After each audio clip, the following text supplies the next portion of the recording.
Alright, so next note's in geometry. This is going to be lesson 5.3, and this is going to be on something called inequalities. Now, if you remember from algebra, inequality is something that has to do with these symbols. It's a statement or some kind of relationship where one thing is greater than something else, one thing is less than something else. Maybe it's greater than or equal to, or less than or equal to. And if you look in your book, if you're interested to brush up on them, you can go to the first chapter in the book, or you can check out the properties of inequalities. That's on page 374. So how do we apply this to triangles? That was probably the thing we really want to think about here. And we're going to start off by looking at this triangle on this line, showing this angle. We've got angle 1, 2, 3, 4. And if you remember, we have this angle 1 and 4. That should equal to 180 degrees. But also in this situation, we have something called the exterior angle theorem. And look back in your notes if you're not sure of that. But what this really tells us, in a condensed version, is that this angle 1, this measure of this angle, is greater than these two added together. I'm not going to go into why, and you can look back in your notes and see that. I'm not going to spend any time describing why that is.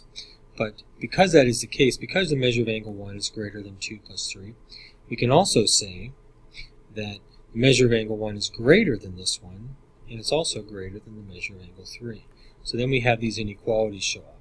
So before, we could say this one, measure of angle 1, is equal to these two together. But because that's the case, we can then say alone measure of angle 1 is greater than 2, and the measure of angle 1 is greater than 3.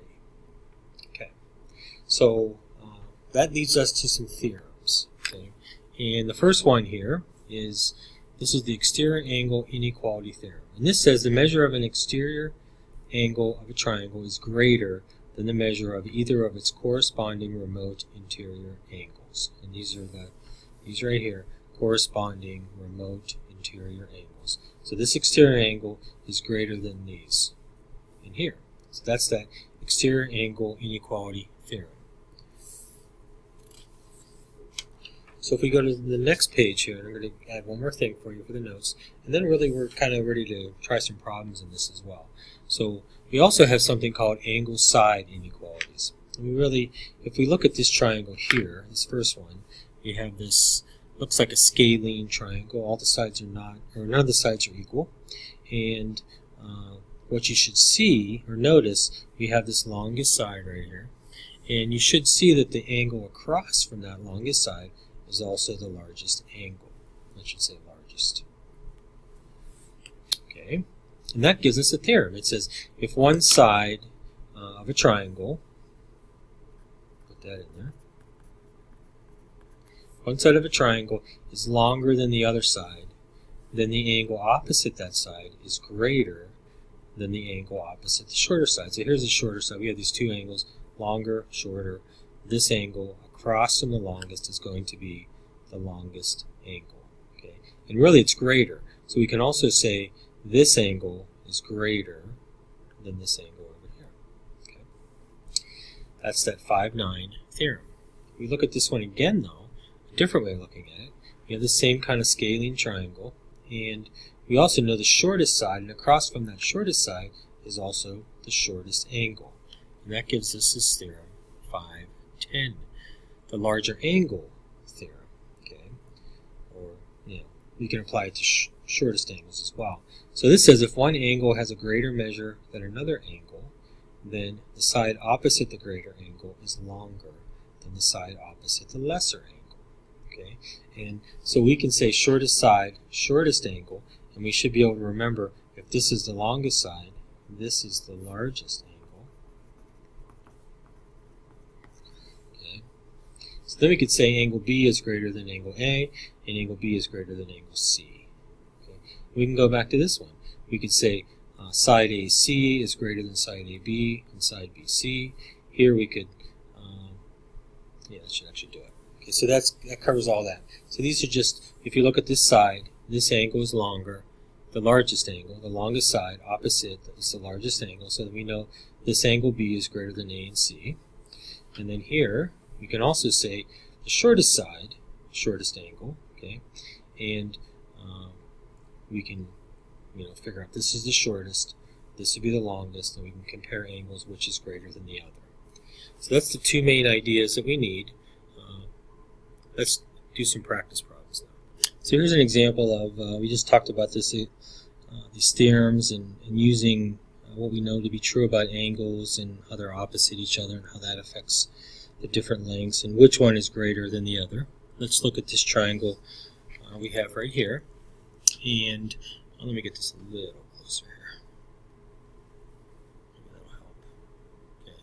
So here, and this again is on page 378. Let's check your understanding from your book. So we're going to do a couple of these, and then if you can do these are very similar to the problems what you'll do in your homework. So here it's, for number 1, it says measures less than the measure of angle 4. So here's angle 4, right there. So we know right off the bat by the first theorem we looked at. So angle 1 and the measure of angle 1 and the measure of angle 2. So we'll just put angle 1 and angle 2. And that satisfies the only other angles we can see here. We could have 4 and 6 if we went vertical angles. These would be equal to each other. And I'm not sure about this. We have to check that one. And we might find that this angle has something to do with the other, but we won't worry about that. So for the measure of angle 4, the ones we know for sure are measure of angle 1 and measure of angle 2. So if you look at the next one, measures greater than the measure of angle 7. Okay, so we got this one right here, right? So we know for sure it's this exterior, right? So the measure of angle 5. So angle 5 is greater. And then look, we have a angle inside here, a vertical angle, so the measure of angle 3, okay, and then we can do, so we have 5, right, so we could also say perhaps we can get some kind of alternate interior or exterior angle. And here we could also see we really have the same condition here, so we have this angle on the outside and we know 5 is greater than 7 and 8. We also, 9 also fits into that. 9 is also greater than 7 and 6. So we would then add measure of angle 9 for that one as well. Okay, based on the same idea of this and this. They're really the same thing. Okay, then we look at measures greater than the measure of angle 2. So here's an angle 2. So greater than. So then we would go to 4 here, right? That's one of your exterior angles. Measure of angle 4, and then we have this vertical angle, right? The measure of angle 6.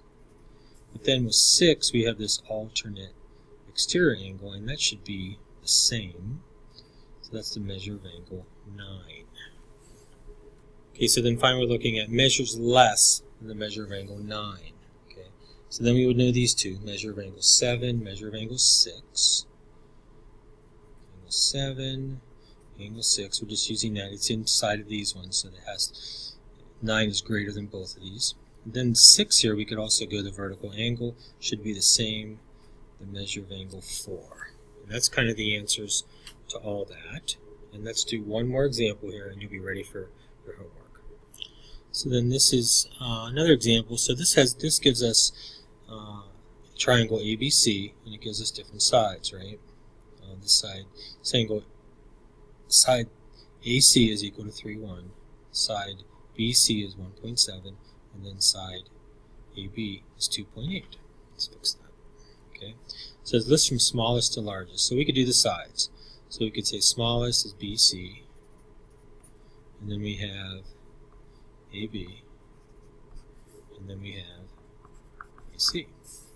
So then we can also go and remember the rules about the theorems and angles and sides. So we know if this is the largest side, the largest angle is across from it, that would be B.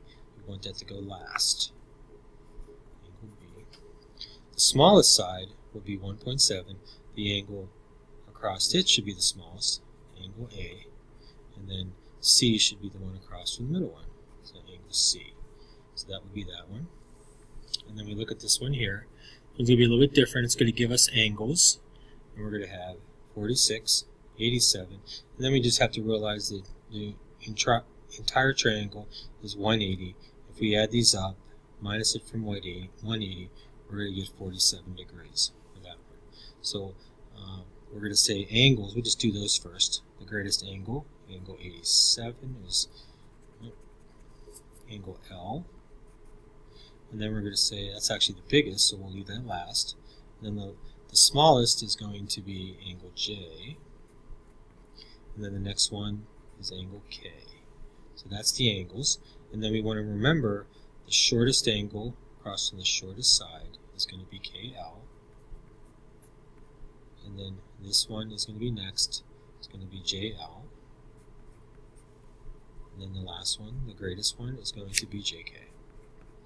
And that should give you a good example of how to do some of the problems. And just make sure you add these to your notebook. And I actually want to show you something. I think I made a mistake here, so hold on. Let me go back here. I want you to change this. So I think I jumped the gun here on this one. So the measure of angle 9 is right here. Okay, and we know that that it is greater than 7 and 6. So these are correct. Okay, and then we want to look at that a little differently here. So 7 and 6 are less, okay, than the measure of angle 9. But then there's some other triangles we can look at as well and say that they are less. And then we could add angle 4, but then if 4 is less than 9, then we also know that 4 is also going to be greater than 1 and 2, so then we can add those angles as well. And that kind of finishes that one. So just make sure you add that to the notes that we took. And that's our notes. Just again, add them to your notebook. Let me know if you have any questions in class, and see you tomorrow.